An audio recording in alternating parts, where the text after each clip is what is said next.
Karoti, karoti, karoti, ishusho y'ibyiza ihishe mu roti, ubona ni bwiza. Ubwenge bucuramye, umucyo ukayaza, dore uko aberewe icyo uraraguhereza. Ndi mu mbuto zawe, mukundo wanjye, nahoraga niruka iby'ukuri byanjye, inyuma ya benshi narabuze amahitamo, ariko wowe warafashe unyereke turamo.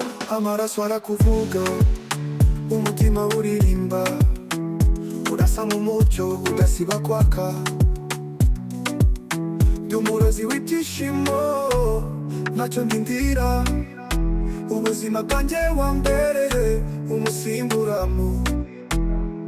Karoti, urasa nk'ikirangaza, ibyiza byose ni wowe, isi yanjye yigaragaza.